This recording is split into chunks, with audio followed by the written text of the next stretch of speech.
샬롬 할렐루야. 마태복음 26장 40에서 41절입니다.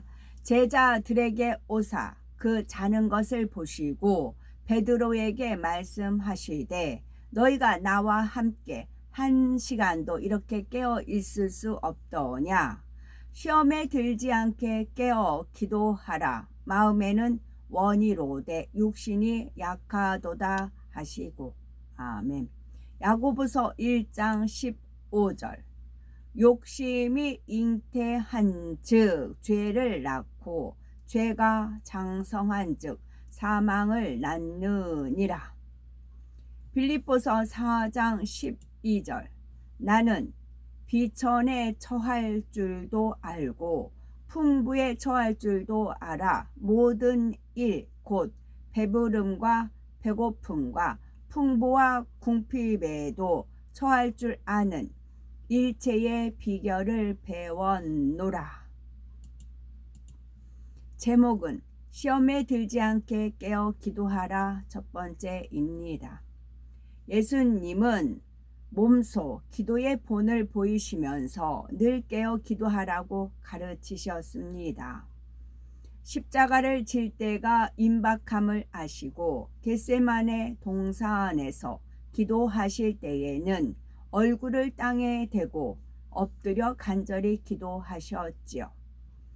그러나 함께 간 제자들은 피곤을 이기지 못하여 그만 잠들고 말았습니다.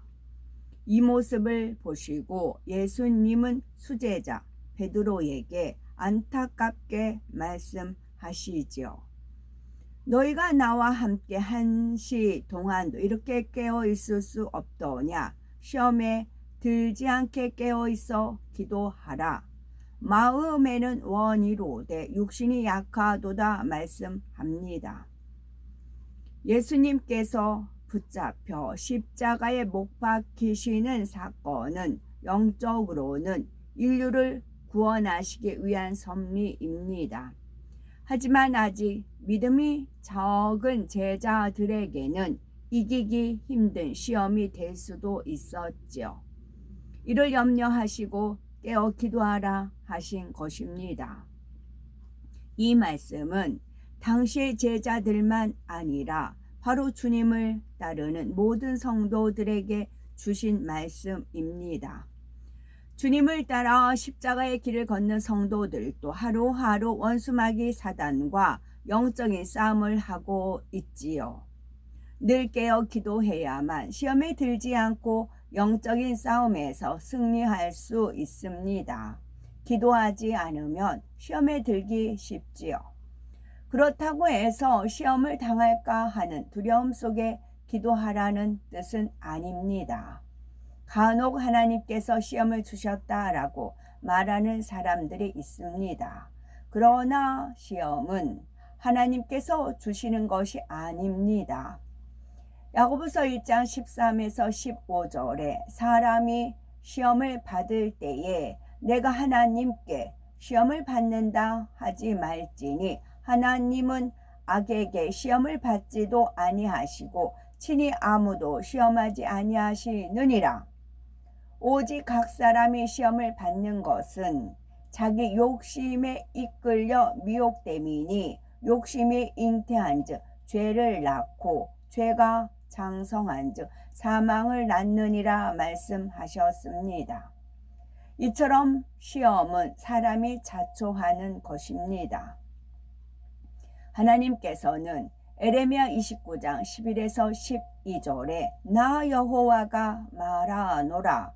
너희를 향한 나의 생각은 내가 아나니 재앙이 아니라 곧 평안이요 너희 장래에 소망을 주려 하는 생각이라. 너희는 내게 부르짖으며 와서 내게 기도하면 내가 들을 것이라 말씀하셨습니다.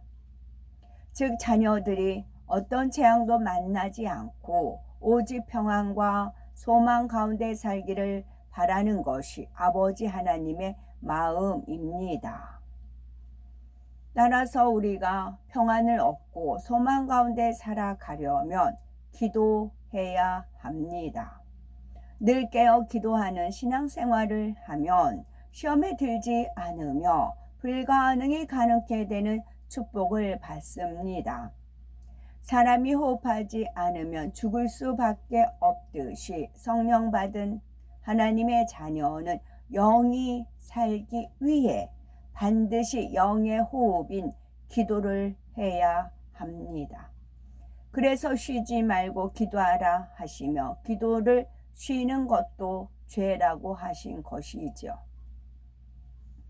그런데 처음 교회에 나온 사람은 기도하는 것이 쉽지 않을 수 있습니다. 아담의 원죄로 인하여 죽었던 영은 우리가 예수 그리스도를 영접하여 성령을 받을 때에 살아나는데, 이때의 영적 상태는 마치 갓 태어난 어린아이 같아서 기도하기가 쉽지 않습니다. 그러나 꾸준히 기도하며 하나님의 말씀을 양식 삼으면 영이 자라 힘 있는 기도를 하게 됩니다. 이때에는 숨을 쉬지 않고 살 수 없듯이 기도하지 않고는 살 수 없음을 압니다.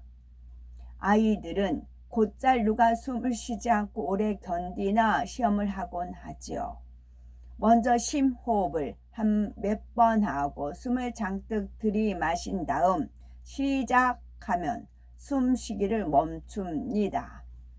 처음 한동안에는 평상시와 다를 바 없지만 시간이 지날수록 답답해지고 얼굴이 빨개지면서 견디지 못하고 숨을 내쉽니다. 호흡하지 않고는 살 수 없기 때문이지요. 기도도 마찬가지입니다. 하나님 자녀가 영의 호흡인 기도를 중단하면 처음에는 그다지 못 느끼지만 시간이 지날수록 마음이 답답하고 곤고해집니다. 그 원인을 깨달아 즉시 회개하고 기도에 나가면 위로부터 은혜와 능력이 임하니 다시 충만한 신앙생활을 할 수가 있지요. 그러나 계속 쉬면 마음이 더욱 공고해지며 중단한 시일이 오래일수록 다시 기도하거나 충만한 신앙생활을 회복하기가 힘듭니다. 하지만 숨을 쉬듯 습관을 조차 하는 사람에게는 기도가 힘든 것이 아니죠. 기도하는 대로 응답과 축복을 받으며 하늘의 소망이 생기기 때문에 마음에 평안과 기쁨이 넘칩니다.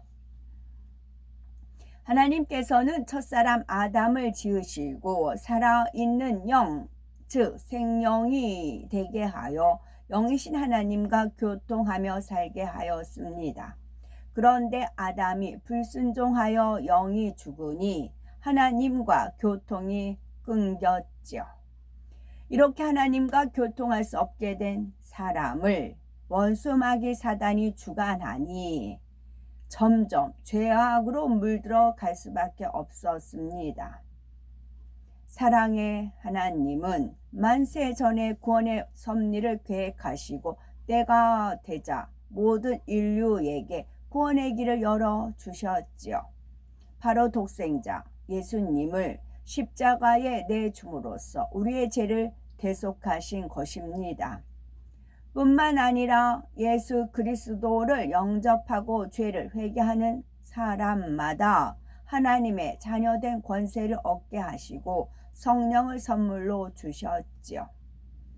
보혜사 성령은 하나님의 영으로서 죄와 의와 심판에 대해서 깨닫게 하십니다.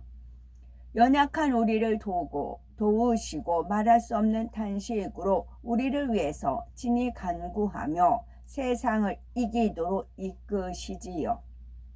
로마서 8장 26절에 이와 같이 성령도 우리 연약함을 도우시나니 우리가 마땅히 빌 바를 알지 못하나 오직 성령이 말할 수 없는 탄식으로 우리를 위하여 친히 간구하시느니라 말씀하신 대로입니다.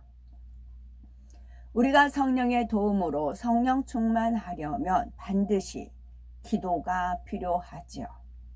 기도할 때 성령께서 밝히 음성을 들려주고 우리에게 시험이 올 것을 알려 대비케 하십니다. 또한 피할 길을 주시며 시험이 와도 승리할 수 있도록 도와주시죠. 그러나 기도하지 않으면 하나님의 뜻을 제대로 분별할 수 없으므로 세상의 욕심을 쫓아 살아가게 됩니다. 또한 자신이 옳다고 생각하는 의 가운데 살아가므로 시험, 환란이 찾아오고 갖가지 어려움에 부딪힙니다. 하나님의 뜻을 쫓지 않고 죄를 짓는 만큼 사단이 송사함으로 시험에 빠지며 보호받지 못하죠. 야고보서 1장 14, 15절을 보면 오직 각 사람이 시험을 받는 것은 자기 욕심에 끌려 미혹됨이니 욕심이 잉태한 즉 죄를 낳고 죄가 장성한 즉 사망을 낳느니라 하였습니다. 각 사람이 시험을 받는 것은 기도하지 않으므로 하나님의 뜻을 분별하지 못하고 자기 욕심에 이끌려 미혹되기 때문이지요. 하나님은 그의 자녀가 어떠한 형편에 처해도 자족하기를 원하십니다. 빌립보서 4장 11에서 12절에 내가 궁핍함으로 말하는 것이 아니라 어떠한 형편에든지 내가 자족하기를 배웠노니 내가 비천에 처할 줄도 알고 풍부에 처할 줄도 알아 모든 일에 배부르며 배고픔과 풍부와 궁핍에도 일체의 비결을 배웠노라 말씀했습니다. 그런데 자족하지 못하고 욕심이 잉태되어 죄를 범함으로 원수마귀 사단이 시험 환란을 가져다 주는 것입니다. 어떤 사람은 자신의 잘못으로 인해 시험을 받으면서도 마치 하나님이 시험 환란을 주신 것처럼 말하기도 합니다. 이는 하나님을 원망하는 것이니 시험을 이길 수도 합력하여 선을 이룰 수도 없습니다. 하나님께서는 모든 이론을 파하며 하나님 아는 것을 대적하여 높아진 것을 다 파하고 모든 생각을 사로잡아 그리스도에게 복종케 하라 했고 육신의 생각은 사망이요 영의 생각은 생명과 평안이니라. 육신의 생각은 하나님과 원수가 되나니 이는 하나님의 법에 굴복지 아니할 뿐 아니라 할 수도 없음이라 하셨습니다. 그러므로 하나님을 만나기 전에 배우고 입력시켜 놓은 자신의 이론과 지식이 진리에 비추어 옳지 않은 것이라면 과감히 깨트려 나가야 합니다. 이렇게 자신의 생각과 이론을 깨트리며 진리에 순종하려면 무엇보다 기도해야지요. 하나님은 그의 자녀가 사망의 길로 가지 않도록 징계하시고 회개하여 돌이키도록 시험을 허락하실 때가 있습니다. 이때 자신이 하나님 앞에 합당하지 못한 것이 있는지 회개하고 기쁨과 감사로 기도하면 그 믿음을 보고 응답해 주시죠.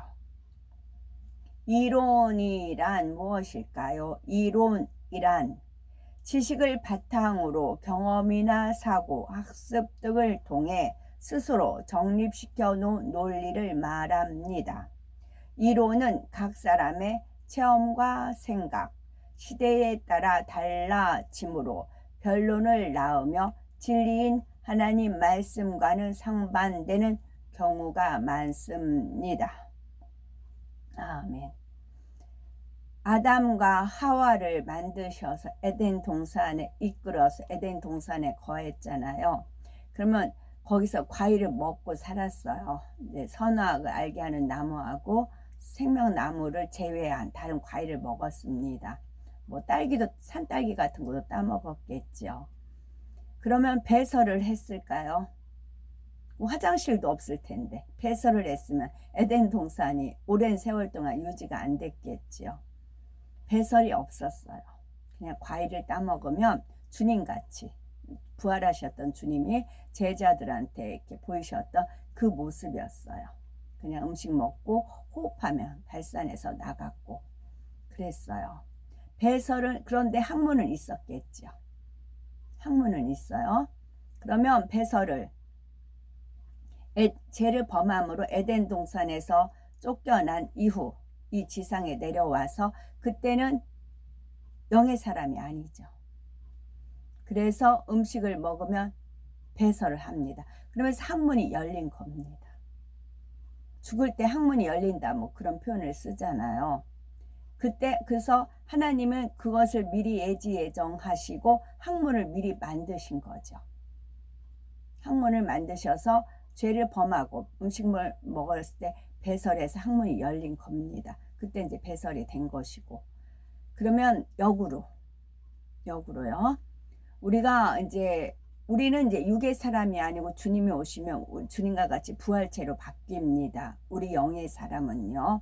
휴거가 될 때 그 죽은 자들은 죽어서 무덤에 있는 분들은 그분들이 먼저 일어나잖아요.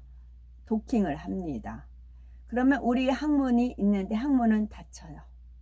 배설할 필요가 없어요. 우리는 이제 음식물을 과일도 먹고 음식물을 먹지만 배설 안 해요. 주님과 같이 호흡을 통해서 발산해서 나갑니다. 학문은 닫혀요. 대신 무엇이 열려야 됩니다. 숨구멍이 열립니다. 그 숨구멍이 우리 그 아가들이 태어나면 머리로 이렇게 숨을 쉰다고 하잖아요. 그 부분이 말랑말랑 하잖아요. 그래서 그 머리를 제대로 목욕시킬 때 이제 조심조심해서 아가들 목욕을 시키거든요. 그래서 숨구멍이고, 그 다음에 우리나라 대한민국은 이제 주님은 초림했을 때 종주국이 주님 이스라엘이고 우리나라는 주님 휴거하는 종주국이래요. 그렇게 되어 있는데 그럼 우리나라가 토끼 형상화된 건 압니다. 우리나라에서 숨구멍이 어디냐면 광화문이에요. 광화문이 숨구멍이에요. 그래서 하나님은 예배를 통해서 찬양을 통해서 숨구멍을 열어놓으려고 해요. 그러나 그래서 반대되는 그 비열한 무리라든가 여러 가지 무리들이 그 숨구멍을 못 열게 자꾸 막는 역할을 하는 겁니다.